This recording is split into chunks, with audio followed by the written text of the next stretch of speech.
evening, everybody, and welcome to Carving It Up Live right here on YouTube as well as on Instagram and on Twitter. As always, I'm Bryson Carver. It is so great to be with you guys after a Game 7 of the NBA Finals. I must admit, listen, it is a lot of the steam out of that one got taken out with the Haliburton injury, which, of course, we'll touch on in about 15 to 20 minutes. But first of all, before we even get into anything, congratulations to the 2025 NBA champion, Oklahoma City Thunder. Obviously, this is an almost exclusive Game 7 show with the added bonus of, Kevin Durant just got traded yesterday. He was traded to the Houston Rockets. Touch on that in about 45 minutes, what I think that does for Houston, what I think for Kevin Durant, what this is really...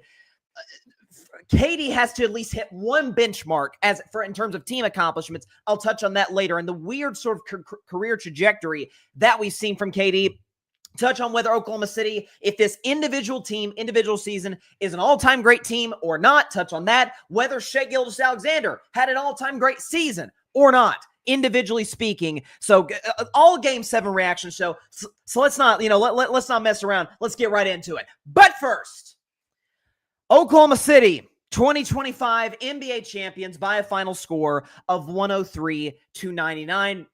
They win their very first championship in the history of the Thunder franchise. Obviously, the same organization, the Seattle Supersonics, won the title back in 1979. Ironically, in an era full of parity in the NBA. I'll touch on that later on the show, why I think this is actually not the greatest thing for the NBA, and I've touched on that for a while. But congrats to Oklahoma City. Congrats to Mark Dagnall, the coach. Congrats to Shai Gilgeous-Alexander, Jalen Williams, Chet Holmgren, Lou Dort, the whole crew.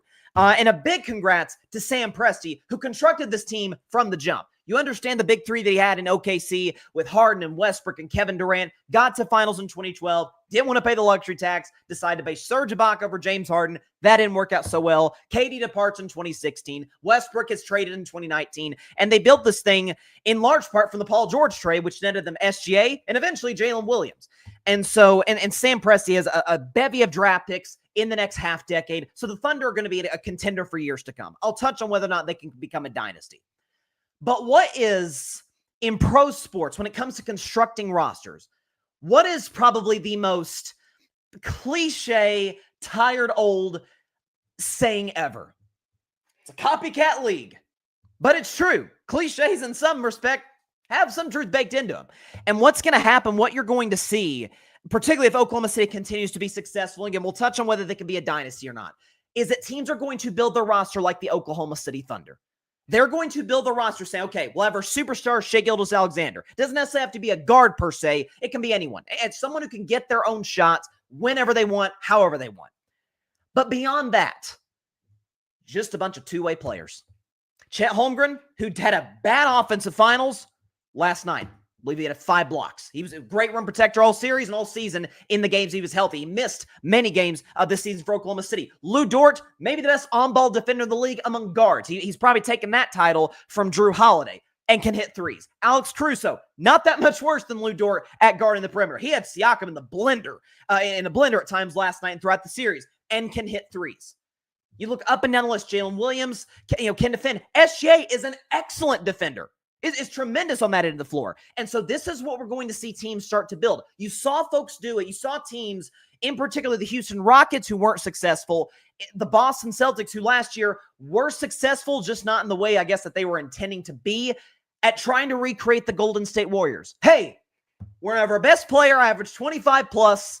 In the case of the Rockets, James Harden was averaging 30 plus. In the case of Tatum, averaging around that, 27, 28 a game.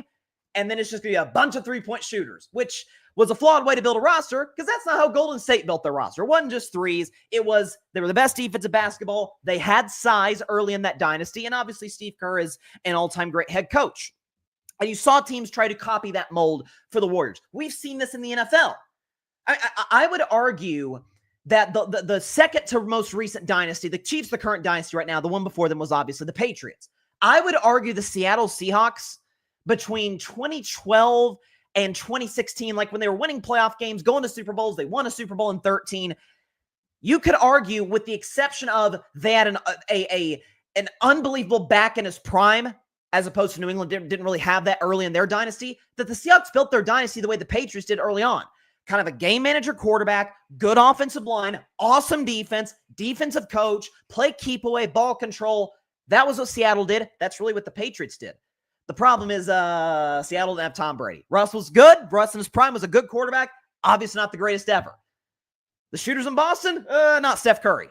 And a lot of these teams are going to try and recreate a roster. They obviously, in the case of just about every team in the league, don't have a guy like SGA, and they don't have the just bevy of guys that can defend on both sides of the floor and shoot threes. Caruso did it this year. KCP with the Nuggets 2 years ago. Derek White this last year for Boston. Like, you're seeing a slow sort of shift into, yes, we are going to shoot threes. We're going to be excellent from the three-point line, but we also got to defend. It's never been a more talented league in the history of the game from a perimeter scoring perspective, and so we need to adjust to that. And Sam Presti, smartest GM in basketball, was ahead of the curve on it. And what I think is really fitting for the Oklahoma City Thunder, I think last night, obviously, we'll talk about the Haliburton injury. No one on planet Earth wanted that to happen. But aside from that, I think it was so fitting that the Oklahoma City Thunder won Game 7 last night in the fashion that they won 68 games in the regular season and are tied for third all-time in wins in a single season and playoffs with 84. They did it with their defense. We could show you this graphic. The Pacers offensively held their own. They shot better from the field than Oklahoma City, shot way better from three than Oklahoma City, shot better from the line, grabbed more rebounds than OKC, which shocked me a little bit. But if folks have talked about, the analytics revolution in the NBA. Here's OKC's analytics. We're going to take 17 more shots than you do. Well, after a while, that just becomes a math problem for the Pacers and everybody who plays the Thunder. We're just going to, you're not even going to get shots against us. It's going to be shot clock violations. We're going to jump the passing lane. We're going to force you in the paint and make you make a bad pass to the perimeter, which we saw a lot tonight. Last night. We saw it in Game 1. That's the type of team that we're going to be. We're just going to take more shots than you do. Forget taking more threes. You're not going to get the number of attempts we do. And that obviously was the difference in that basketball game last night.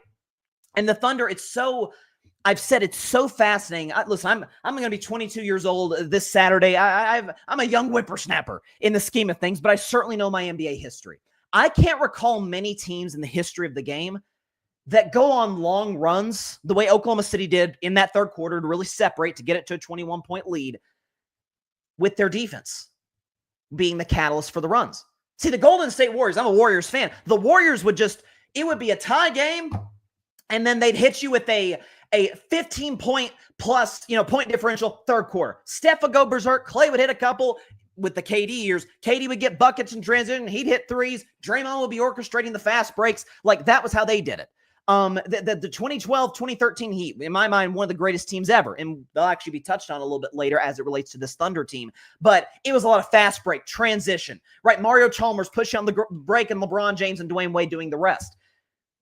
OKC, it's fueled by their defense. We're going to get our buckets. Buckets will come in time. You just are not going to score on us. And you can say, listen, the Haliburton injury obviously impacted the fact that, Indiana only scored 91 points in this game, which ironically is only what the Thunder scored in Game 6, in which I kind of crushed them for that. But that's who Oklahoma City is. That's who they want to be. That's who Presti constructed this team into being. And now the dream has been realized. The vision has been put forth for this OKC team to win. And I think it's fitting the way they won that basketball game last night. And so, listen, you give credit to Shai Gilgeous-Alexander. And I did want to talk about Shai for a little bit. Again, we'll touch on the Haliburton injury, which was just sickening to watch. Not just in terms of Achilles injuries are kind of gruesome. You hate, like you saw the replay where it just popped. Like, ugh, you hate that. But for Shai, so I'll touch on whether this is, the greatest, or what, not certainly not the greatest, one of the greatest single season teams of all time. Here's what I know without a shadow of a doubt for Shai Gilgeous-Alexander, who, for the record, is 26 years old. He's now an MVP. He's a conference finals MVP, which got introduced only 3 years ago, and is a finals MVP, and he's a champion, leading the Thunder to their first title in the history of the OKC franchise. Here's what I know about Shai. He just completed one of the greatest seasons in the history of the NBA, and we can show you the numbers. Do we have this right here? So, guys to an MVP, finals MVP in the same season. See if you've heard of any of these names by chance. Willis Reed, Kareem Abdul-Jabbar, Magic Johnson, Moses Malone, Larry Bird, Michael Jordan, Hakeem Olajuwon, Shaquille O'Neal, Tim Duncan, LeBron James, Shai Gilgeous-Alexander. That's the list he joins. He also joins this even more exclusive list. Guys to win finals MVP, to win the scoring title and win finals MVP in the same season. Kareem Abdul-Jabbar, Michael Jordan, Shaquille O'Neal, Shai Gilgeous-Alexander. He also, and I wrote this down, and this is remarkable. You can make a case that this is one of the greatest guard seasons of all time. Like in the short list, top 3 or 4. He is the first, Shai Gilgeous-Alexander is the first guard to go 32 points, 5 assists, 5 rebounds, 1 steal, 1 block since Michael Jordan in 1988. Not even Jordan's championship seasons. He actually, individually speaking, Jordan was actually, his numbers were a little bit better prior to that. Obviously, Phil Jackson comes in, Scottie Pippen's development. We know how that became for the Bulls dynasty. But that's what he's doing. He's also, Shai is the first guy, we hear about 50, 40, 90. Well, 50, 35, 90 ain't bad either. 50% from the field, 35% from 3, 90% from the free throw line. He is the first guy to do that since Steph Curry in 2016, which, by the way, Steph won unanimous MVP that season. Shai was the MVP this regular season, and rightfully so. You look at this Thunder team, and we'll see how they continue to develop. We'll see if they do become a dynasty. Frankly, in the modern era with the current CBA, which I've voiced for the last 2 years, I despise because it actually prevents dynasties from happening. I'll talk about the parity in the league later in the show with the last 7 champions being different teams. But this guy can be the face of that. He's capable. I'm not saying they will, but he's capable of doing that. Because Jalen Williams, who, by the way, year 3, right? He had a 40-point game in the finals in game 5 in year 3. So you see what that kid's continue to develop. He struggled handling the basketball. There was a wrist injury going on. We're going to give him a little bit of a pass because it's hard to handle basketball when you got a wrist injury and have for months. Chet Holmgren missed most of the season. Isaiah Hartenstein missed big chunks of the season. And listen, you look up and down the roster. I'm not trying to shortchange these guys because I just complimented them a second ago. But guys like Lou Dort, like Alex Caruso and Cason Wallace and these guys, they're crucially important to this team. But coming into the season, did we view them as that? What MVPs, what all-time great players do is elevate these guys. And that's what Shai did. And listen, he, by the way, happens to have the most games in a single postseason of 30 points and 5 assists. Which, by the way, what's funny is Shai didn't even shoot the ball that well at all last night. He had 25, or so I think it was 29 and 12, was it? 29 and 12 for Shai. He was 8 for 27 for the field, 2 for 12 from 3. Again, Oklahoma City's defense getting the job done when it really counted. But, man, it is – I have been – and this is probably the final time I'll say this, hopefully. I have been critical of Shai in the sense, not his game. His game's awesome. Handle, mid-range jumper. He can shoot the 3. I think he'll actually get better shooting the 3-point ball because if he adds that to his game consistently, holy crap, this guy's going to be an even more unstoppable force than the guy who just averaged 32, 33 a game on crazy efficiency in the regular season. It's the fact, not that he gets to the line. I think I read 29 MVPs in history got to the line more times than Shai got in his MVP season. It's not that Shai gets to the line, it's how he gets to the line. That was kind of the issue. And I think the boiling point was game 1 against the Minnesota Timberwolves, where it is, okay, you're not efficient, which is odd for Shai. And so you're just throwing your body into non-basketball positions to get to the line. And we saw that points the regular season, which drove me crazy, drove a lot of people crazy. This isn't basketball. You're too great to be doing this, Shai. And so that was kind of the knock for me and for others. But you got to give the kid his credit, got to give him some love.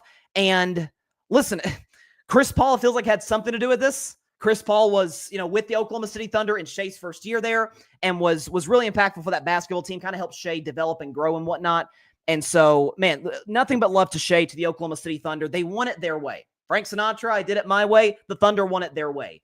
And Shai just completed one of the greatest guard seasons in the history of the National Basketball Association. It is Jordan's 88 season, Steph's 2016 season. You can maybe throw an Oscar Robertson season in there for, potentially. And I think it's Shai in 2025. Among guards, that's about as good as you're going to get. Shout out to Shai Gilgeous-Alexander and the champion Oklahoma City Thunder. And I have to say this as well, folks. And feel free, appreciate everybody tuning in on Instagram, Twitter, and YouTube. Feel free to chime in the comment section. Let me know what you think. For me personally, I must admit, big weight off my back. Big time. Because I don't have the greatest history predicting finals. I've said, outside of series involving my beloved Golden State Warriors, I've never gotten the finals right. Now I have. I had Thunder in 6. Sue me, it went 7.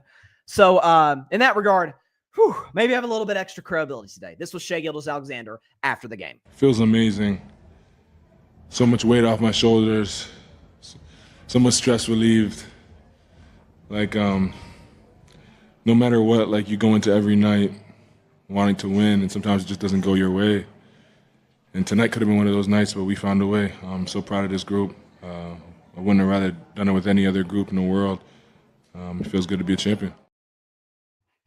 No question about it. So shout out to Shai and the Thunder. And obviously, we'll be talking about them all throughout the show, as well as Kevin Durant in about 10 to 12 minutes. I wanted to, get on my high horse a little bit. And I don't like when people do that. So you can make the case I'm actually being a hypocrite right now. So I apologize in advance, but I got to get my high horse with this Tyrese Halliburton injury. So obviously, as we all saw, Tyrese, who was off to a scorching start. I mean, he had a game where he was 0 for 6 from the field, 4 points. I don't think he ever scored in the 20s this finals. Could be wrong on that. Don't think he ever scored in the 20s. It was not efficient. Was not the Tyrese Halliburton we saw certainly against the Knicks, but even against the Bucks and Cavs. Now, some of that was Oklahoma City's all-time great defense, and some of that was, man, Tyrese just doesn't have it going. And also, to a degree, as we know now, and knew as recently as Game 5, he was not 100%. Blows his Achilles, goes 3 for 4 from the field, is scorching out from 3, is yelling at the OKC crowd. I'm like, uh-oh, this may be a Tyrese Halliburton legacy game. And then he blows his Achilles, a simple drive to the basket. We see Haliburton, he extends that right leg all the time when he tries to, generate explosiveness to get to the cup. There goes the Achilles. The second replay they showed on ABC said it all. And the broadcasters aren't allowed to say it, rightfully so. The rest of us saw him. We're like, yeah, Tyrese is not going to be playing basketball for a year plus. And so, first of all, prayers for Hali, prayers for his family. They showed his dad in the crowd, and there was a controversy with Mr. Haliburton in the Bucks game with Giannis. He made a mistake. We get that. But Hali comes from a good family. Hali is, again, something that him and I share in common, men of faith. So God bless him, praying for his family. And it truly, without taking any credit whatsoever from the Oklahoma City Thunder, it did take a lot of the steam out of Game 7. It just did. Not just the fact that the Pacers didn't have their best player, but how it happened. That it happened in Game 7 was devastating.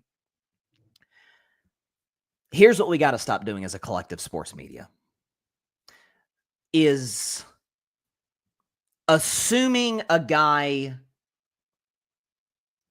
not necessarily is faking an injury, but is using it as an excuse not to play. I think I've gone on more, if you want to call them rants, feel free, against the NBA media than I have in a while, just over the last couple of weeks, was with like people panicking about the All-Star. Who cares? It's the All-Star games. One exhibition game that's over in 3 hours, and then we go back to the regular season. Who the heck cares? All-Star weekend does not hold near the importance from a business perspective as it used to. And thus you see what you've seen from the players. And this incessant need to, well, Jordan woulda, or my era's guy woulda. It's disingenuous and it's unobjective. I said after Game 5, when Haliburton strained his calf, first quarter, and after the game, it's like, man, should he play in Game 6? And my mindset was, and by the way, you can go back and check the tape. I said, I may regret saying this. I think he should play in Game 6 because of the fact that he finished the game. He played 34 minutes. He was clearly gimpy, but he did play, and there was no issues with the Achilles, at least we saw from that point. The calf and Achilles are connected, so that's always a risk. But also, that Game 6, and I said this after Game 6, still didn't quite look 100%. But the fact that there were folks in the media like, oh, man, he might be used as an excuse for not playing well. We don't use injuries as excuses. I mean, for crying out loud, Darius Garland could barely walk in the second round for the Cleveland Cavs, and there are folks he's milking it. He's not totally healthy. I remember as recently as 2 years ago, it was 2. No, my bad. 4 years ago, Anthony Davis, I think it was a hamstring injury, either hamstring, groin, one of the two. Injury. He suffers a Game 4 first round against the Phoenix Suns. Charles Barkley, God bless him. We all love Charles, but Charles goes on Inside the NBA, calls him street clothes. And that sort of carries into Game 5. Lakers get blown out. They're facing elimination Game 6. And Anthony Davis, like, gosh darn it, man, I've had my toughness and my mentality questioned for too long. I can't move out here. But I'll play just to show y'all I'm freaking hurt. And Anthony Davis is out of the game 3-4 minutes in. Could not move on the floor. Haliburton, people question, is he really, or is he just trying to make an excuse? What this is, folks, I had a conversation with someone about this today, is that there does, and we know this is not the case just in sports, but in general. Oh, these young people, we saw this current generation, just throwing out the fact that respectfully, you guys would have been very similar to us and us to you, where the roles reversed as it pertains to when you were born. But this idea, man, these new kids are soft. You know, they ain't got that killer mentality in them like Kobe. God rest his soul. Y'all know I love Kobe Bryant. He's in my Mount Rushmore of all-time basketball players. Kobe Bryant grew up pretty privileged. Grew up in Italy, had a professional basketball playing dad, you know, both parents, 2 sisters. Like, Kobe had a privileged existence. Steph Curry. Does anyone question Steph Curry's mentality? He's a killer competitor out there. Steph grew up rich, straight up. Steph grew up very wealthy with his dad, Del Curry, had his mom, Sonia, had his siblings, Seth, and I'm forgetting Sadell, my bad, Sadell. It's not so much about your circumstances so much as it is, man, you just got it or not. I'm a believer, especially when it comes to leadership. You're a leader or you're not a leader. There's just certain DNA qualities, whatever you want to call it, that some folks have and some people just don't, and that's okay. But when we call stuff like this into question, when we call Tyrese Halliburton in Game 5 of the finals suffers a calf injury, man, is he going to use this as an excuse in Game 6? They're in the darn finals. You think this guy, and folks are saying, man, Haliburton shouldn't play Game 7. Man, how many Game 7s of the finals are you going to be in your lifetime? Like, how many opportunities, even if Haliburton was healthy and the Pacers still lost last night, how many more opportunities are you going to get to do this? We've talked about in this show and on just about every show out there. The last 7 champions, all have been different teams. The parity era, it could be someone else's year next year. Even with the East as weak as it is, with the injury to Tatum, the Achilles injury to Tatum, Achilles injury to Dame. Okay, the questions we have with the Cavs. Giannis is awesome. He's got nobody else in Milwaukee. The Knicks just fired their coach. Could the Pacers have gotten back if Haliburton was healthy? Maybe. Haliburton would have, here's 2 things. Haliburton would have never forgiven himself if he didn't play Game 7 last night. And the national media would have crushed him if he did not play last night. Kevin Durant, maybe the best example, because there's been comparisons. Oh, did KD come back too early? Kevin Durant strains his calf, Game 5, second round against the Houston Rockets. By the way, exits the game immediately. Like, something was wrong, clearly.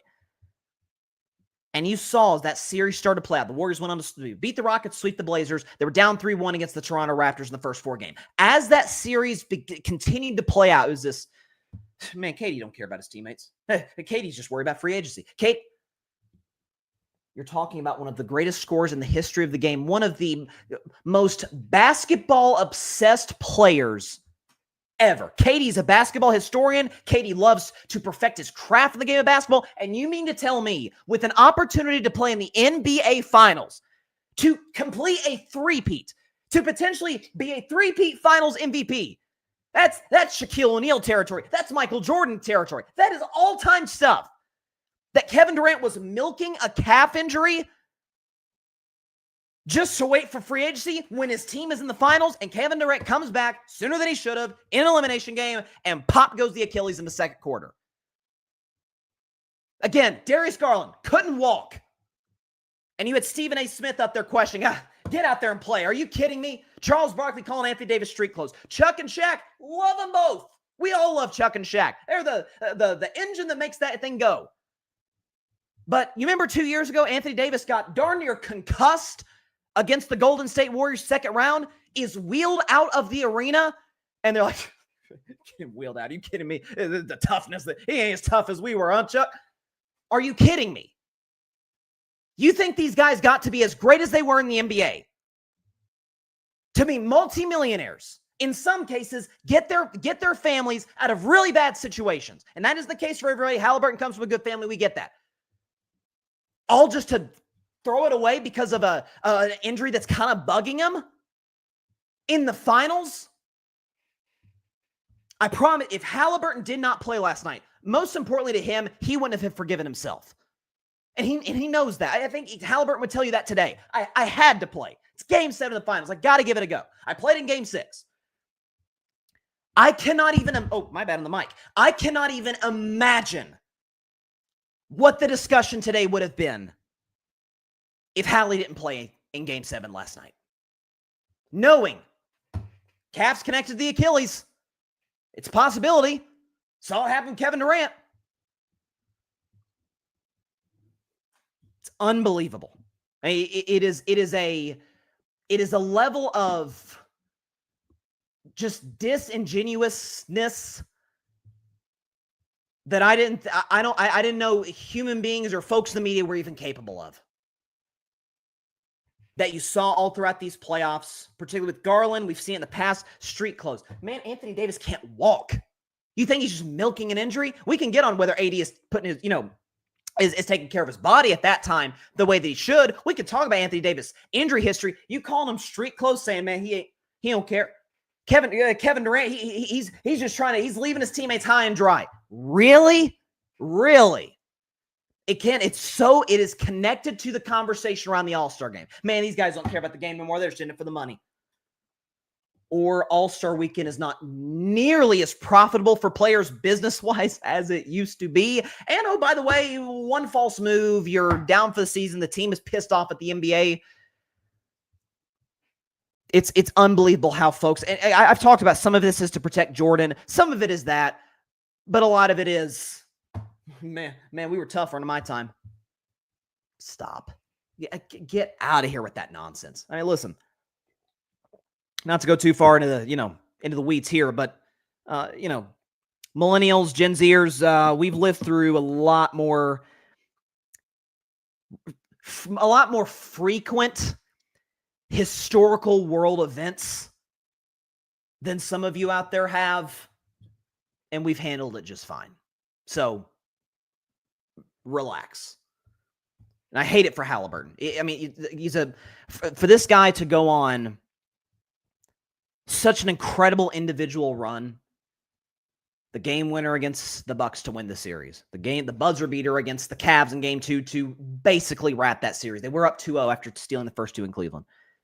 The shocking premature Reggie Miller choke job in game 1 at the Garden, and then the game winner in game 1 of the NBA Finals to put the Pacers in the position to even get to a game 7 by stealing one at OKC and he's such a likable kid. And listen, we can debate on whether he's a superstar or not. But no one dislikes Tyrese Halliburton. Well, I guess evidently, except for the high percentage of NBA players that voted in the most overrated player in the league. And so there was that, him proving himself and the Pacers going this deep run. And, Indiana's never won a championship before. And for it to end in a blown Achilles in game 7 of the finals. By the way, even just to drive the dagger in deeper, after you just started 3 or 4 from 3 and are feeling it from deep. It's a crushing blow. And by the way, a lot of the discussion too with the Haliburton Achilles tear and just Achilles tears in general, because it feels like they're so darn frequent today. I mean, just this year, we had 8 Achilles injuries in the NBA season. The previous high was 5. Almost doubled to a certain degree.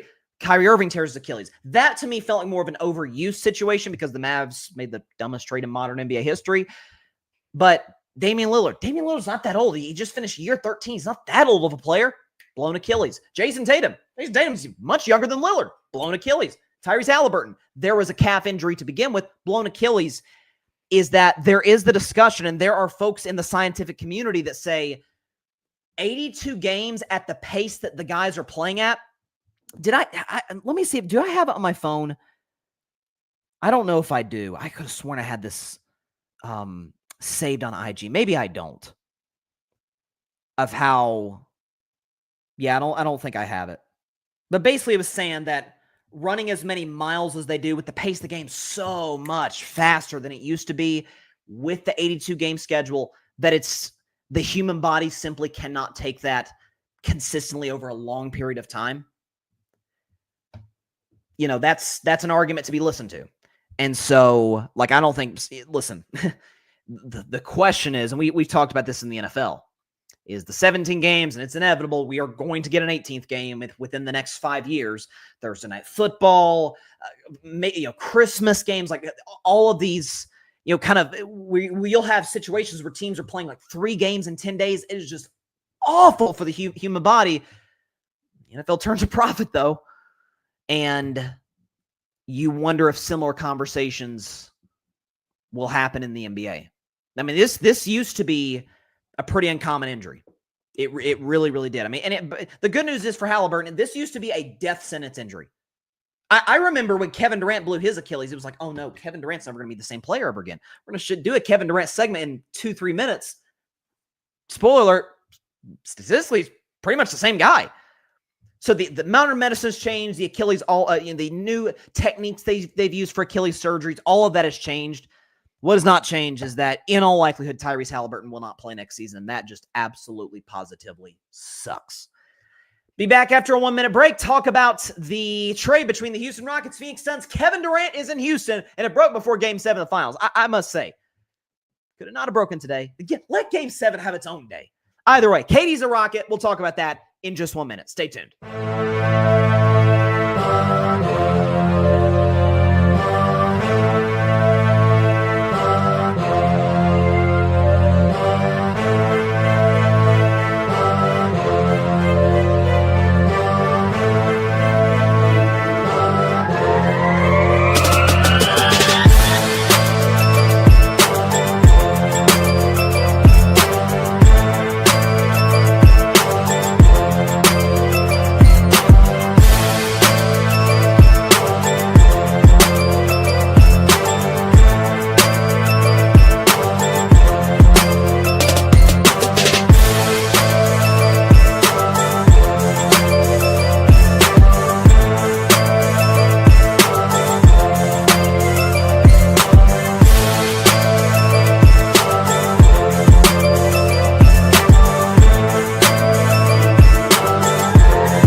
Welcome back to Carving It Up Live. Real quick, last point I'll make on the Haliburton injury. We'll talk about in 15, 20 minutes or so what I think it means for the Eastern Conference next year. And really, I think what it means for Giannis next year. Now that we know KD is without a shadow of a doubt playing in the Western Conference, what it could mean for Giannis and Milwaukee and other teams.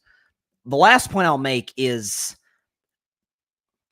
listen, I'm no doctor. Just let's get that out of the way. But I have had, it's a true story.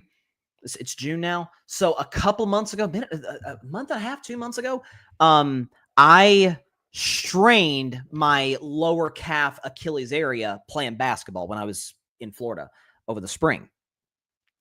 And the thing about it, man, is they're a little bit similar to hamstrings.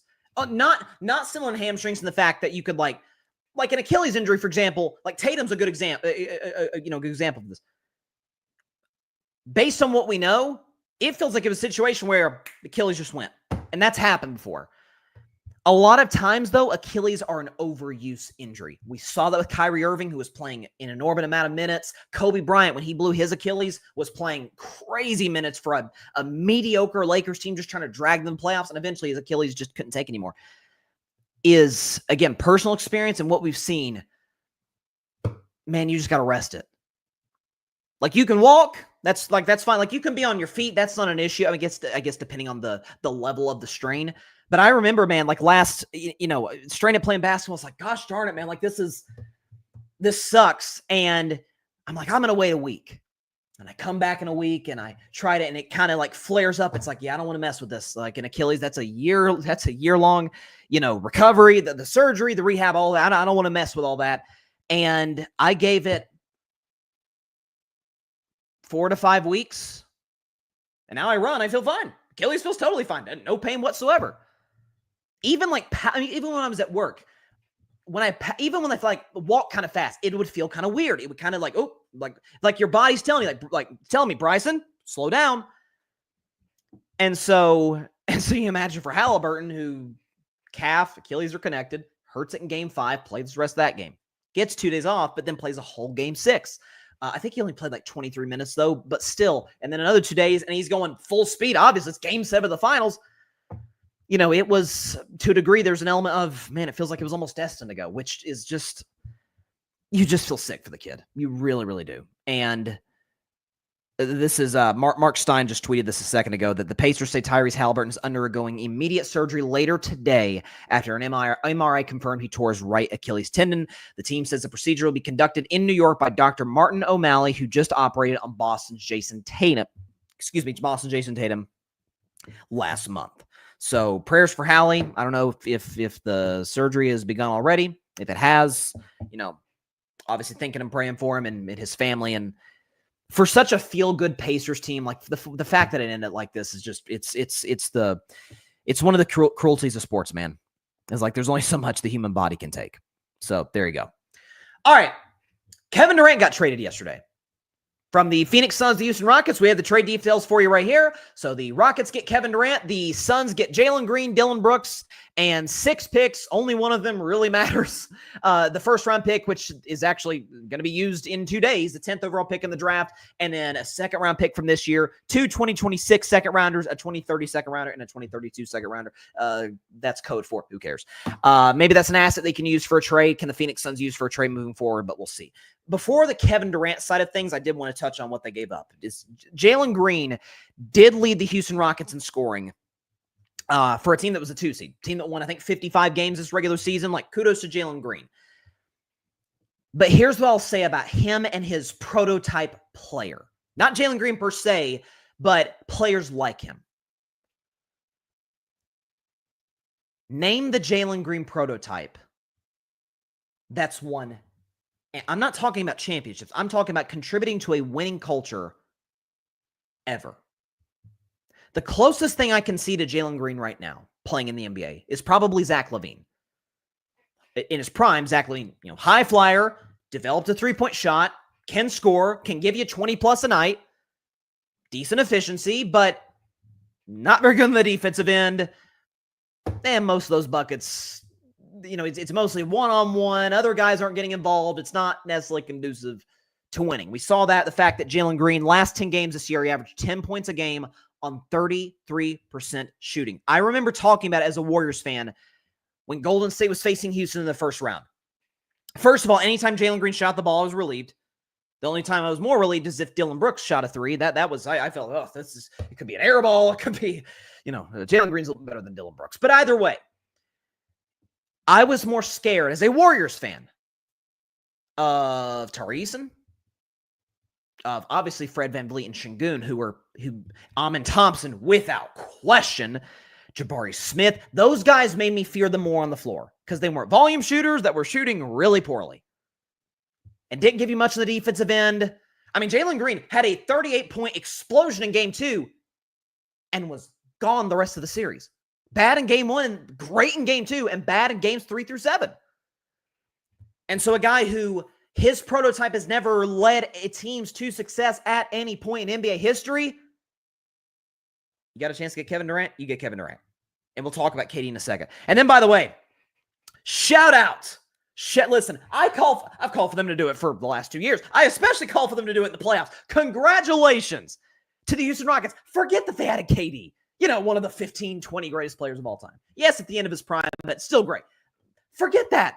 The fact that they traded Dillon Brooks is a win for the franchise, is a win for Houston Rockets basketball, it's a win for Houston Rockets fans. You no longer have to deal with nonsense. You no longer have to deal with a guy who is incapable, as much as any player in basketball today, of cashing the check that his mouth, being able to cash the check that his mouth proclaims the player that he is. He's nowhere near that. I mean, Memphis, I understand Memphis has plenty of issues not related to Dillon Brooks, but it helped getting Dillon Brooks out of the building. It did. Okay, and it helps the Houston Rockets getting that guy out of the locker room, out of the building, out of the next to the ears of NBA superstars, getting them into a rhythm. Great for the Houston Rockets. Big time win. Phoenix is your problem now.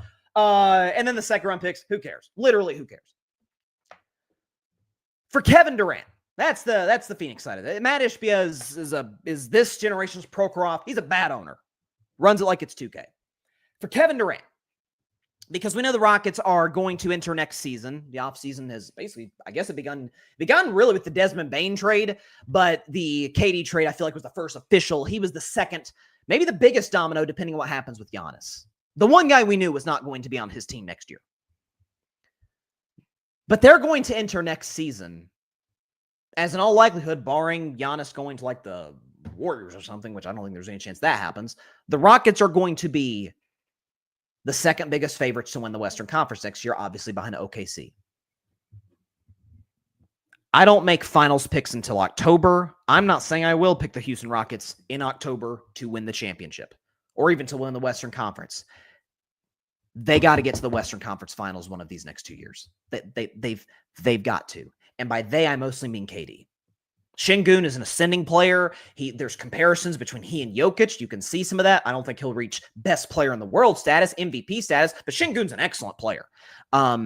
Gave every Warrior throughout that first round series hell outside of the best defender of this generation, Draymond Green. No shame in that whatsoever. Amen Thompson.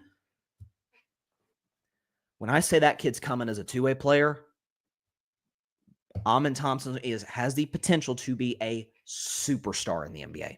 I mean that. The athleticism, the defense, if he can develop a consistent three-point shot, holy smokes, that kid will be awesome. It's more so for Kevin Durant. They got to get to the conference finals. Because if you watched Houston last year, from the Houston side of it and then from the KD side of it, if you watched Houston last year, particularly in that first round, I know I keep going back to the Warriors series, but that's the only playoff experience that this team has had. How many stretches of those games, if you're a Rockets fan or if you're a neutral, whatever the case may be, if you're watching, you say, dang, they just need a get-out-of-jail-free score. The Warriors are going on a run. They're up double digits. Like, oh, this thing's kind of getting out of hand, particularly in Game 7. Get the ball to Kevin Durant. He'll get you a couple easy shots. And it's like, okay, settle in. He's in. Now Van Vliet can run the offense. Şengün can do his thing. We can get the matchups that we want. But KD keeps us afloat. And Kevin Durant can still do that. So from an on-court perspective, it's a perfect fit. And by the way, have you seen Houston's roster today? Assuming Van Vliet's back, and it appears, it's been reported today that they're going to get a deal done by the start of free agency a week from today. So Fred Van Vliet, Kevin Durant, Jabari Smith, Amen Thompson, Şengün. And you have a bench of Reed Shepherd, who, shot 50% from three in college. He can hit it from outside. Tari Eason. Steven Adams, who they kept. Like, that is an absolute contender. A team that won 55 games and then just added Kevin Durant, getting rid of an inefficient scorer and a bad defender and bad overall player. That team can win the championship. They've got to get to the conference finals. On-court perspective, but let's talk about Kevin Durant. I all the time, whenever I do NFL segments, and I'm certainly not the first to do it, but blind resume. Graphics. This is blind on blind resume. Can we go and show this graphic? That looks awfully similar. I think that's what we're going to call it from here on out. Those numbers are almost identical. 27 a game. Player on the left he grabs 7 boards. Player on the right, 6.5. Player on the left, 4 assists. Player on the right, 5. Player on the right is 3% more efficient than the player on the left. In terms of field goal percentage, 3-point percentage, and the free throw percentage is literally identical. Who are those two players? Kevin Durant before turning 30, Kevin Durant since turning 30. Same guy. I mean, when we talk about Kevin Durant and the awesome start that he got off to in his career and going to Golden State, winning the championships, statistically, he is the exact same player, in some cases better. Averages more points, averages more assists, shoots better from the field, from three, same percent guy from the line. But the difference, of course, is that before turning 30, between 07 and 2018, KD, MVP, 2-time champion, 2-time finals MVP, 4-time scoring champion, 6-time first-team All-NBA, 6 conference finals appearances, 4 NBA finals appearances. Since turning 30, goose eggs across the board, except for NBA finals. Obviously, that was the 12 minutes he played, 11, 12 minutes he played against the Toronto Raptors when he blew his Achilles. So as a player, statistically at least, like this is an Aaron Rodgers situation where it's Peak is one of the greatest players we've ever seen. And then since it's empty calories, never wins. Statistically, the exact same guy. And by the way, not all of this is his fault. First of all, he missed all of 2020 because of the Achilles. 2021, he was maybe peak Kevin Durant was the 2021 series against Milwaukee. I think he averaged like 35 in that series. He had, was it 49 in game 5 when they won with an undermanned, when he won with an undermanned team against the Bucks, who went on to win the championship. And then in game 7, he drops, I think it was 45, something like that, toes on the line. They go to overtime, they lose. That ain't on KD. But then they got swept in 2022. And then he's traded to the Phoenix Suns. And they go out to the Denver Nuggets. Again, a lot of the Phoenix stuff I don't blame KD for, because A, he was traded there, and B, he didn't know Matt Ishbia was going to run the Suns like a 12-year-old playing 2K, trading Chris Paul for Bradley Beal. What the heck are you doing on a team that was already guard heavy? With Monty Williams and DeAndre Ayton, he had to get rid of one of them, not both. Well, that's what he did. They're going through coaches, swept the next year in 2024, and then they missed the playoffs this year. There's an element of, because listen, and I love Kevin Durant, if you can't tell already. There is a narrative, and it's not totally false, folks, that what is he without Steph Curry and the Warriors? Now, my response would be, one of the most gifted and efficient scorers in the history of the game who just happened to be in 2 bad situations. But KD's fatal flaw, as we know, is he's not a leader. That's okay. Not asking Kevin Durant to be something that he's not, but he needs to be in a ready-made culture. Well, Ime Udoka's kind of created that in Houston. Will we not agree with that? A defense-first culture, again, a little bit similar to OKC, where you have scorers, you have potential three-point shooters in Van Vliet and Reed Shepherd. Kevin Durant can obviously shoot the basketball from three-point range. Jabari Smith Jr. can. It's right there for you. Now, the West is stacked. Newsflash. The Lakers are going to add a big. The Warriors are going to add a big. The Clippers they'll give you resistance. Denver's got the best player in the world. West is loaded. It always is loaded. Whoever wins the West next year should crush whoever wins the East. Because that with the Haliburton, Tatum, and Dame injuries, that conference is a mess. Got to get to the conference finals. It is, and if he doesn't, it is going to go down as one of the weirdest basketball resumes in the history of the league. Comes in, is a bucket from the jump, efficient from the jump, going to conference finals left and right, but can't quite get over the hump. There's criticism of his co-star, Russell Westbrook, and the way that he plays the game. And so he says, you know what, I'm going to go to Golden State, and I'm going to win finals MVPs and shoot game winners over LeBron. And some people think I'm the best player in the world at that point. I think wrongly, but some folks, you felt that way because the level that Kevin Durant was playing basketball. And he says, no, I'm going to leave to go lead my own team. As I said, even as a Warriors fan, I didn't even have a problem with him doing that. It was where he went to. You left the best run organization at that time, maybe in sports, with the most unselfish superstar in sports, with one of the best coach in sports for the Brooklyn Nets. And at that time, he's matured tremendously since then, but kind of an emotionally unstable Kyrie Irving. And a front office that had already taken, an organization that had already taken big swings before and failed miserably in the Paul Pierce, Kevin Garnett trade. That is the primary reason that the Boston Celtics have a championship today, as of last year. He chose that. And in general, kind of made the most of it, particularly in 2021. With the injuries to Kyrie and Harden, got that team as far as it could go. But there's an element of, you kind of choose bad situations. It's kind of like that one person that keeps choosing bad girlfriends or boyfriends, like over and over and over. It's like, man, you do not have a good taste in men or women. That's how it feels for Kevin Durant. Houston is a good spot. Houston is pretty well run. They've drafted well. Their young talent has progressed well. They've got veterans like Van Vliet and Steven Adams in the building. By the way, KD played with Steven Adams in Oklahoma City, so maybe there's a relationship there. Ime Udoka was on the Nets coaching staff before he took the job in Boston for a year. So, again, there's connections there. Kevin Durant's got to get to a conference finals. There's no other way around it. So that's where I'm at on the trade. I think it makes all the sense in the world for Houston. The fact you only need to give up one first and neither Şengün or Amen Thompson, if it doesn't work, it doesn't work. Okay. We're still building around Amen and Şengün.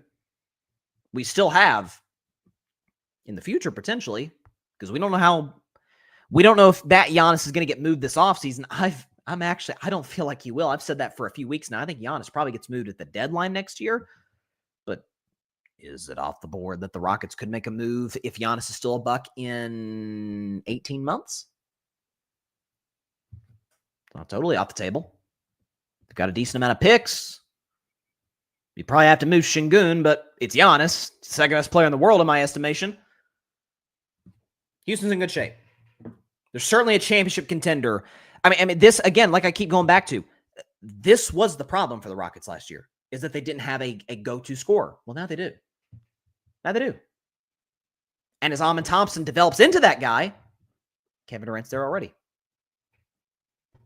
I think it's a great fit. I really do. And I think Houston's going to be really, really scary next year. And I think they will get to the Western Conference Finals so long as they don't run into Steph Curry. Because if we know one thing, it is that Steph Curry owns the Houston Rockets like Patrick Mahomes owns the Buffalo Bills. Hey, never lost. LeVar Ball never lost. 5-0. 5-0? Yeah, 5-0 against the Houston Rockets is Steph Curry. So it don't matter. Hey, when Steph Curry walks to the Toyota Center, there's like a hush. There's like a hush among the fans. Like, uh-oh. Oh, we've seen this. We've seen this guy go off before in our building in a big game. Uh-oh. Boogeyman's back. It don't matter if it's Kevin Durant. And Amen and Şengün. When that 6'3" guard out of Davidson wearing number 30 walks the building, there's fear. There's fear in the building. If you're a Rockets fan, you know it. You Houston fans out there, and Houston's got a great fan base. But y'all know what I'm talking about right now. Buffalo Bills fans can relate when Mahomes walks in. It's like, uh-oh. Oh, crap. He's going to do it to us again in the fourth quarter. All right. Back to Oklahoma City. They're the champions today. And a big discussion has been, is this an all-time great team? They won 68 games. They had the MVP of the league. And they won the championship. Are they, for this individual season, are they an all-time great team? So, first, let's go and put up this graphic because I think this tells, a really big story. So, over 65 wins with the MVP, and they won the championship. 9 teams have done that in the history of the league. The Thunder just became the 9th. We can show you who those teams are. So the 76ers in 66-67, the Bucks between 70 and 71, Celtics 80-85, 91-92 Bulls, 95-96 Bulls, 2000-01 Lakers, 12-13 Heat, 14-15 Warriors, 24-25 Thunder. Here's what I would say. Go and put that graphic back up. Here's what I would say. If you look at those teams, I view the 86 Celtics, the 96 Bulls, and the 01 Lakers as 3 of the 5 greatest teams of all time in my estimation. I would include the 83 Sixers and the 17 Warriors. As those are the 8, in no particular order, 86 Celtics, 96 Bulls, 83 Sixers, 01 Lakers, 17 Warriors. Those are the 5 greatest teams of all time in my estimation. But regardless, if you're a basketball history nut, when you look at the 67 Sixers, you can make a very valid case they're one of the greatest teams ever. At the time, they had the record for the most wins in a single season ever with 68. Wilt Chamberlain, again, all of those teams had the MVP of the league. Wilt Chamberlain was the MVP of the league, and at that time, I think we could say the best player in the world. We see Wilt's stats, they're unbelievable. That team had Hal Greer, Billy Cunningham, that team was stacked. We don't remember them the way that we view Russell's Celtics. If you think about the 91, if you say pick a Bulls team, pick the most iconic Bulls team, you'll get 2 answers. 95-96 because they won 72 games and won a championship, or you'll get 97-98 because that was the last team, last dance. Jordan walked it off in Utah. All of it. 92, if you look at that team, you look at Jordan's season, they might have been the better of the 95-96 Bulls team. But there's an iconic sort of aspect about the Bulls. 85-86 Celtics were unreal. Bill Walton was the 6th man. Late, great Bill Walton was the 6th man for that team. That's how stacked they were. And obviously, Larry Bird was a three-peat as MVP, all of it. back to 70 to 71 bucks. That was mostly Kareem at the time, Lou Alcindor, just being awesome. They had a couple double-digit scores.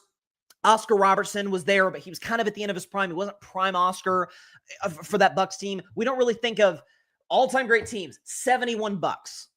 That doesn't really come up in conversation. I'm looking at this list. 2012, 2013 Heat. You can make the case. LeBron was the best player in the world. They had won 27 straight games in the regular season. But there are factors. There's no, I guess the most iconic moment from that team is the Ray Allen shot and then LeBron going for 37 and 12 in game 7. But there have been moments with that Heat team. I mean, the 14-15 Warriors, that's a great example. I don't think that's the greatest of the 4 Warriors championships. I think that's number 3. 17 Warriors the best, 18 Warriors, 15 Warriors, 22 Warriors. If the 2016 Warriors had finished the deal and got the job done in game 7, 14-15 Warriors, I'd add 4th on the list of the potential 5 championships that Steph Curry and the Warriors won. We don't view 14-15 Golden State as an all-time great team. Why? Steph was amazing, but Steph only averaged 23 a game in the regular season. Clay wasn't quite at his peak, neither was Draymond. Their bench was really good, but outside of Sean Livingston, Andre Iguodala, unless you're a basketball nut, you can't name a lot of guys. Hey, they had Mo Spates and Festus Ezeli and Leandro Barbosa, Brandon Rush. They had those guys, not necessarily household names. There is an element of this Oklahoma City team that is, and maybe it's because it's not like a sexy brand of basketball, although I would argue the 96 Bulls weren't that visually appealing other than Michael Jordan, who's one of the most entertaining players in the history of sports. But they had trouble with Memphis in games 3 and 4 in the first round, as I've talked about many times. They were a 500 basketball team on the road in the playoffs. They were down 2-1 to Denver. It went to a game 7. They lost. Their only loss, albeit in the Western Conference Finals, only loss was by 42 points. They were down by as many as 32 points to the Indiana Pacers in game 6 with an opportunity to win the championship that night. Those things come in. Like, there's an aspect of, man, did you face elimination? Did you trail 2-1? 2-0, like, were you, did you have to go to a game 7? Like, all of those things factor into the equation when we say, are you an all-time great team? Now, to me, so I don't view them as that. The only thing that could change that is really 2 things. A, if they become a dynasty, which in today's CBA, it's really hard to do. We'll talk about the parity in the NBA in about 6-7 minutes or so. And B, Shai is going to go on to be an all-time legend. Knock on wood for health, Shai's going to go on to be a legend. He's on that trajectory. If Jalen Williams goes down as one of the greatest Robins of all time, if Chet becomes what he's capable of becoming, again, knock on wood for him and for Jalen, but particularly for Chet, because health has been an issue since before he stepped on the NBA floor for the first time. All of those things you have to consider. So if those come into the picture, if they become a dynasty, or if Chet and Jalen develop into even greater players than they are, which, by the way, they're fully capable of doing. Both of them were drafted in 2022. They can continuously get better. Heck, Shai might get better. He's 26. He's just now, you could argue, entering his prime. If that happens, maybe we view this team a little differently. But if we're talking like all-time legendary team, in the discussion, like when we talk about the greatest teams ever, man, 17 Warriors, 96 Bulls, 01 Lakers, 86 Celtics, 83 Sixers. Did the 25 Oklahoma City Thunder come to the picture? No, but neither do the 2015 Warriors or the 71 Bucks or the 2013 Heat. Like, we don't really mention those teams. So that's where I'm at. Here's what I will say, though, to defend Oklahoma City. And Thunder fans, if you didn't like that, you'll like this. I am seeing way more attacks on the legitimacy of Oklahoma City's ring than I'm comfortable with. Because with the Haliburton injury and the devastation of it and the shocking nature of it happened the first quarter and Haliburton was balling out and I don't know why this is the case. I honestly don't. But far too often, there's one injury. Well, they wouldn't have won if that injury hadn't happened. We don't know that.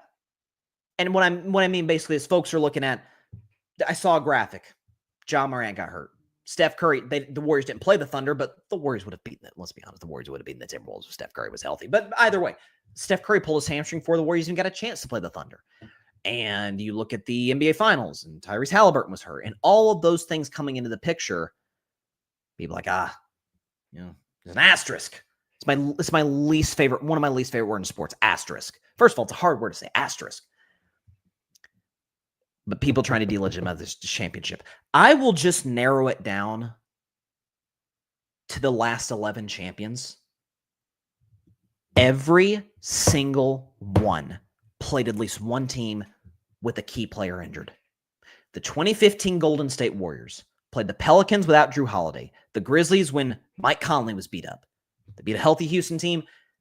Famously beat the Cavs without Kyrie or Kevin Love.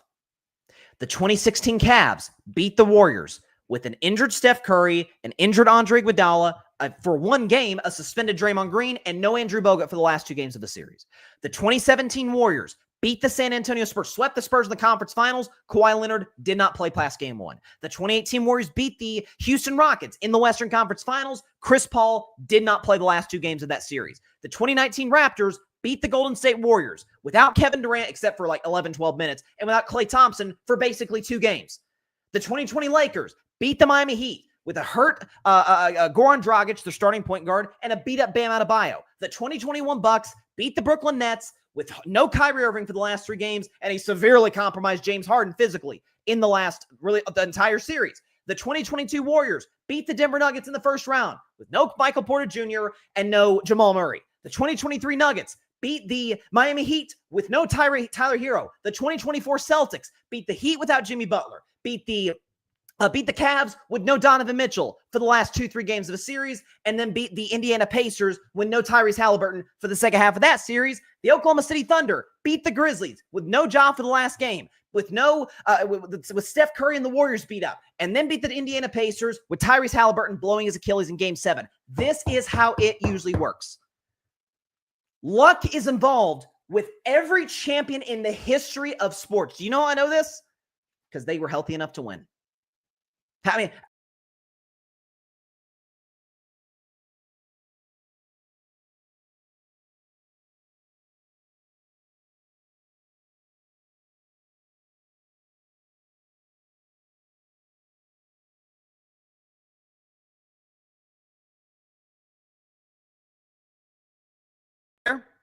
we back? Okay, so sorry about that.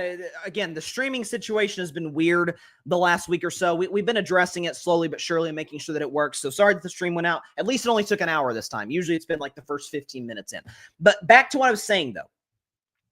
Every champion in the history of sports got one lucky break. They were healthy enough to win it. How many documentaries have been made about, man, what if? What if this guy had been healthy? What if the Cavs had Kyrie and Kevin Love? What if Draymond Green hadn't been suspended for Game 5 in 2016? What if Kyrie and James Harden were healthy for the Nets? Could they have won the championship the way KD was playing? Sure they could have. Of course. But folks acting as if not a legit championship because Haliburton blew his Achilles in Game 7. And also, by the way, in all of those instances I mentioned, 2015 Warriors, all the way to the 2025 Thunder, every single team in that stretch played a beat-up team. The confidence and we know they would have lost had X player been healthy. No, we don't. We have no idea. We don't know that at all. Listen, I've said, as a Warriors fan, I've said this. Personally, I think we actually would have lost to the Cavs in 2015 if Love and Kyrie were healthy. I'm one of the very few Warriors fans that will admit that. But I also say, yeah, if Draymond Green wants to spin for Game 5, that series was going to be over in 5 because of the momentum of that series, and the Warriors were going to win that. And if Bogut didn't go down, the primary rim protector, so that Festus Ezeli, God bless him, I love you, Festus, didn't have to guard LeBron in the perimeter in Game 7. Neither here nor there. It's we know that we know that Milwaukee Bucks would have lost to the Nets with no Kyrie Harden. No, we don't. We have absolutely no idea, and we never will know in the history of the world. No idea. We have no idea if the Cleveland Cavaliers would have beaten the Boston Celtics last year if Donovan Mitchell stayed healthy. No clue. Your guess is as good as mine because we'll never know. So folks trying to use this, it shows a lack of knowledge for the history of sports to say, this injury happened, therefore that determined the outcome of the series. Obviously, I think if we would all admit Game 7 would have been closer had Haliburton played. Yeah, I mean, TJ McConnell talked about, like, TJ McConnell and Obi Toppin talked about, like, it just sucked the life out of the Indiana Pacers to lose the game the way they did with Haliburton going down as early as he did. But injuries happen. I've preached this gospel for years. All throughout sports, you can find examples of champions that won because they played beat-up teams. And all throughout history, you can look at beat-up teams that probably would have won the championship had they not gotten hurt. That's sports. It's the worst part about sports is injuries. But these are human bodies. They're not invincible. And that comes into the picture. And so that's where I'm at. I really, really hate the narratives that go around this whole asterisk. Can we, new rule, can we please get rid of that word from our sports, dictionary when it comes to discussing champions? Because it's really corny. It's really corny. And it's act as if, the Thunder kind of won 68 games. Shai this season was the best player in the league, and they were in a Game 7 of the finals to begin with. Maybe the Pacers would have won. Maybe they won't. Maybe they wouldn't have. Who knows? I don't. Your guess is as good as mine. That's where I'm at. So I really hate the discussion around this. But with that said, just based on the resume, there are other teams with identical resumes to this year's Oklahoma City Thunder, and we don't necessarily consider them all-time great teams. Like, there can be a difference between all-time great season. 2015 Warriors had an all-time great season. 67 wins. Steph was the MVP, won the championship. That's an all-time great season. All-time great team. A lot of that's indicative of A, if you became a dynasty, and B, who you have on the team. Again, to me, the only exception to that rule is the 1983 Philadelphia 76ers, who had, in my mind, 2 of the 15 greatest basketball players ever on their team, Dr. J and Moses Malone. I've always said, if you think about it, the 82 Sixers and the 2016 Warriors are very similar. Like, the Warriors won 73 games, but the 82 Sixers went to the finals, lost to the Lakers. Did that series go 6 games, 7 games? I think 6 or 7 games. They add Moses Malone, who was, at that time, top 3-4 player in the league. The Warriors had Kevin Durant, who's at that point top 3-4 player in the league. And then Moses Malone, God rest his soul, famously guaranteed. Faux. Ended up being faux 5-4. Right? They swept the first round, gentlemen swept the second round, swept the finals, swept the team that they lost to, the Lakers. Very similar case to the Warriors. It was faux 5. Swept the Blazers, swept the Jazz, swept the Spurs, gentlemen swept the Cavs. Who beat them in the finals the year before? A lot of similarities between those two. That, to me, is the only exception. You had 2 Hall of Famers, top 15 all time. The Thunder might have that. It's way too early to tell, but they might have that. So there you go. Okay, two quick segments before we get out of here. Matter of fact, let's take a break before we get into that. So when we come back, talk about the Eastern Conference, what it's going to look like with no Tyrese Halliburton. Be back in just 1 minute on Carving It Up Live.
Welcome back to Carving Up Live. Quick segment on the Eastern Conference and then one last one on parity in the NBA because we've had 7 different NBA champions in the last 7 years.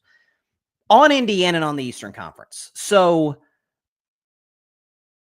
it is, I don't have the historical knowledge to know if we've ever seen an East like this where it's 3 teams will go into next season knowing they will not have their best or second best player. The Celtics with Tatum, the Bucks with Dame, and the Pacers with Lillard. I'm sorry, with the with Haliburton, my bad. I mean, I'm looking at these today. Cleveland won 64 games, but do we trust them in the postseason? Don't know. They've never gone to a conference finals, I think, in their history without LeBron James. I don't think they've ever gone prior to LeBron James. They certainly haven't gone after LeBron. Don't trust them. Donovan Mitchell never been to a conference finals. Has been a 1 seed twice. Lost in the second round both times. The Boston Celtics. They'll be a player, but I don't see a team led by Jaylen Brown getting to a finals. I just don't. And by the way, Boston's going to move a lot of their pieces, be it Porzingis, Drew Holiday, or Derek White. If I'm Boston, I would not move off Derek White. I think it would be a big time mistake. And he's indispensable for that team. The Knicks, in theory, I guess they should be the favorites, but they don't have a coach today. I'm not ruling out the fact that they could still get Jason Kidd. I'm not. That's not off the table. But they would probably have to give up a first-round pick, and that's a first-round pick that they could potentially give up for Giannis. Do they risk that? I would hire one of the top assistants if I were the Knicks, but whatever. Indiana, I think they'll be a playoff team next year. They were a finals team this year. Haliburton's gone. They could be absolutely. I mean, Siakam and by the way, guys that are ascending like Benedict Mathurin, Obi Toppin was excellent this year. These guys can get better. TJ McConnell is a starting point guard, pretty good, but not a finals team, obviously, with no Haliburton. Bucks.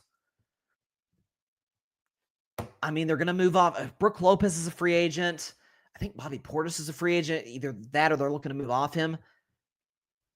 Giannis is like Will Smith in the Fresh Prince of Bel-Air meme where he walks in the living room, there's nobody there. Like that's the situation in Milwaukee. Detroit, I mean, my buddy Arthur Hurst said last night in our Game 7 post-game reaction show, he said Detroit is his very, very early, we're not holding him to it, but early pick to win the East next year, maybe. Cade Cunningham, J.B. Bickerstaff's a good coach. A lot of young pieces on that team could continue to develop. They went from worst team in basketball to took the Knicks 6, and the Knicks were in the conference finals. That's something. Could have easily won that series. Maybe. And then you go down from there. Orlando with Paolo and with Wagner and with Desmond Bane. Conference finals, maybe? I just don't see a world in which they're a finals team. And I've been a Paolo fan since he was at Duke. I don't know if they have necessarily the pieces top to bottom of their roster offensively. And then after that, it's kind of a joke. Miami is nothing more than first-round fodder. The Hawks stop. Bulls, Raptors, Nets, Sixers. I guess you could make the case, hey, full season with Embiid, Maxey, and Paul George. Joel Embiid's the only MVP in the history of the league to never go to a conference finals. My guess is he won't start this year. And then Charlotte and Washington. So I'll say this. Unless the Knicks add Giannis or someone in the East adds Giannis, whoever wins the West next year, the Western Conference Finals could be the real NBA Finals. OKC, Houston, Lakers, Golden State, Denver, any of those teams. Whoever wins the West, which we assume will be one of those 5, they should gentlemen sweep the finals next year, unless Giannis ends up on another team in the East. Because this is as people who say, oh, the conference is weak with LeBron. It went nothing like this. This is bad. And it wasn't going to be great before the Haliburton injury. Afterwards, Indiana's no longer a contender. Boston's no longer a contender. This, again, we're talking about this year with Tatum. I don't think the Bucks were a contender with Dame, much less without him. So it's a mess. The Knicks don't have a coach. My guy Patrick Brown, Magic's the conference finals. I think I could see that happening. But they still need to fill out a lot in their roster. Jamal Mosley's a really, really good defensive coach, but they've got to add more pieces, more shooters. I mean, they had one in KCP. They swapped him for Desmond Bane, who's a better player today. But that's got to be their main kind of thing they go after in this offseason. Maybe even the draft, which starts in 2 days, is Orlando try and get some shooting, try and get some guys that Powell can kick out to when he draws a crowd in the paint. Last topic, because this has been a topic of discussion today and has been really since Boston got eliminated in the second round, and we were guaranteed that we'd have a different NBA champion this year for the 7th year in a row. Parity. That's the conversation in the NBA. Raptors in 2019, Lakers in 2020, Bucks in 21, Warriors in 22, Nuggets in 23, Celtics in 24, and now the Thunder in 25. There's discussion, is this good for the NBA? Adam Silver wants parity. Adam Silver's new CBA makes it very clear he does not want super teams, even so much so if super teams are homegrown, he still does not want them. I have been adamant about this from the jump. And I'll even use an analogy, not an analogy, but ask a question to illustrate my point. if you go down the list of NBA hits, let's start. We're not going to go all the way back to George Mikan. God rest his soul, all-time legend, 5-time champion. We're not going to go back to the George Mikan era. Bill Russell's kind of the earliest superstar in the NBA that everyone generally kind of knows if you're an NBA fan. So from Russell Celtics on to now. Who was the team of the 1960s? Well, it was the Celtics. They won almost all of their 11 championships in the 60s. Bill Russell's an all-time legend, greatest winner in sports history. Celtics. Skip the 70s. Let's go to the 80s. Who's the team of the 80s? Well, it's Lakers Celtics. Sixers get an honorable mention. They won a championship that decade. The Pistons got in 89 and bleeding into 90 got one. Houston made a finals or two. But it's Magic Johnson, it's Larry Bird. It's Lakers Celtics. That's when the rivalry really gained steam. 90s. Who's the team in the 90s? Well, it's obviously the Chicago Bulls. There's no question about it. It's the Bulls. Michael Jordan. Hakeem got a couple titles in there, but that was Jordan's decade. 2000s. It's a debate. Spurs or Lakers? If you want to count the 99 Spurs championship into 2000, feel free. But even still, 3 championships. Lakers in the 21st century, or at least in the 2000s, got 4. They got the 5th into a 2010. That's, to me, that counts the 2010s. Who's the team of the 2010s? It's the Golden State Warriors. Went to 5 finals, won 3 of them. Steph Curry changed the game. Who's the team of the 1970s? Name it. In this order. Champions of the 70s. Knicks, Bucks, Lakers, Knicks, Celtics, Warriors, Knicks, Blazers, Bullets, Supersonics. Name the team. Name the all-time NBA team from the 1970s. You can't. The best team was probably the 71 Bucks. Kareem, I guess. Kareem was winning MVPs in the 70s. If you want to say who the player of that decade was, it was Kareem. There's no team in the 70s. Name the team from the 2020s. I guess it's the Celtics. Maybe, because they went to a finals, lost it, came back and won. I guess they're always in the Eastern Conference Finals, it seems like. You can't name one. I say that to say parity is bad for the NBA. The NBA has staked its history, and the late, great David Stern understood this as well as anybody. We find a team, not saying you rig it for them, obviously. Commissioners don't do that. But we find a team.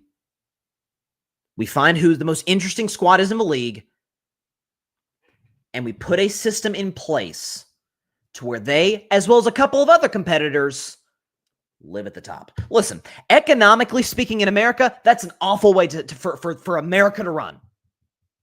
Sports, it's the best way for it to be run.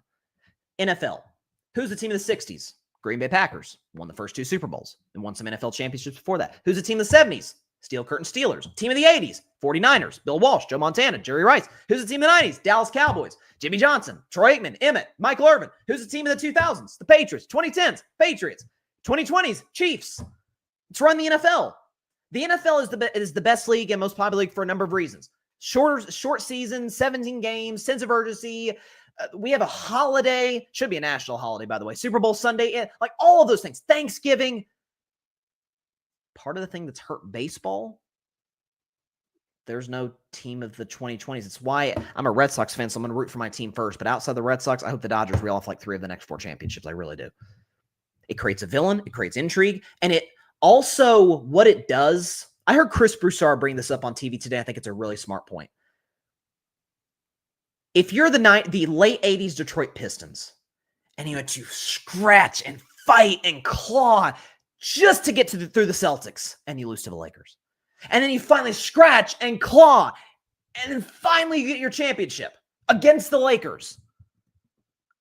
There's not that this is the championship isn't special for the Thunder. Every championship is special. But man, there's just an element of, there's a big bad wolf that's blowing everybody's houses down, and our foundation stood firm. There's an element of that, wow, that. There's an extra feeling of that makes that feel special. The Cavs in 2016. Now that was a half-century long curse in that city. It wouldn't have felt quite the same if they'd beaten the Spurs. Duncan, Pop, maybe the Spurs are a bad example. The Trailblazers or something with Dame. Wouldn't have felt the same. You beat the 73-win Warriors with the unanimous MVP, the team of the decade. Wow, that's amazing. Don't quite get that in the 2020s, and you didn't have that in the 70s either. Now, there were other factors in the 70s. The league wasn't making much money as it pertains to, television, and there was this racist narrative that was too black and too much drugs and whatever. Like, there were issues that plagued the 70s NBA that Magic and Bird basically saved and helped it become the product that it is now. But the fact that there wasn't a big bad wolf of the 1970s did not help the NBA's cause that decade. Team of the decade. We all kind of know who it is. NFL, literally 60s on, there's the team of the decade. Packers in the 60s, Steelers in the 70s, 49ers in the 80s, Cowboys in the 90s, Patriots in the 2000s and 2010s, Chiefs in the 2020s. NBA got that every decade from Bill Russell on, except for the 70s and the 2020s, and the league today is not quite as popular ratings-wise. But now, Game 7 was the most watched finals game in 6 years. League's still popular. Sense of urgency, Game 7. It's why we love March Madness. It's why we love the NFL. Why we love the Masters. Sense of urgency.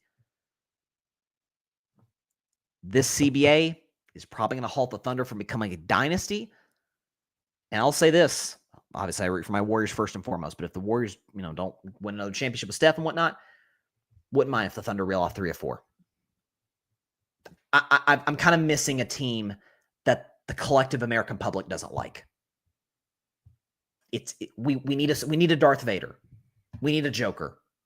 We need an antagonist. And we don't have that right now. That's my take.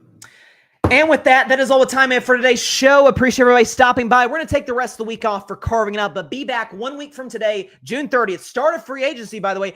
Matter of fact, I think free agency begins at 6 o'clock when our show starts. So that's big time. 6 p.m. Eastern, 3 p.m. Pacific. Next Monday, could be a lot of free agency news that breaks as the show begins. So that'll be a blast. May have a guest, may not have a guest. We'll see what happens. But stay tuned. We'll have a ton of content in this show coming up.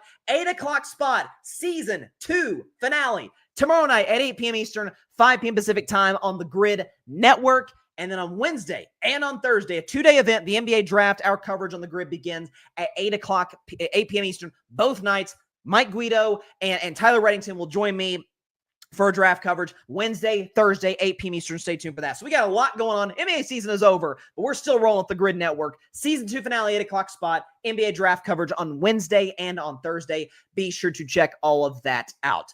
We will see you on this show, though, a week from today, 6 Eastern, 3 Pacific time, June 30th. Hope everybody has a great rest of their week. God bless y'all. Stay safe and peace out. And congrats to the Thunder. And we need a dynasty, by the way. We need a dynasty. Thanks so much for watching the show on YouTube. And be sure to go click that big red subscribe button and check out the other clips and full shows from Carving It Up Live, as well as our other incredible content creators here on the Grid Network.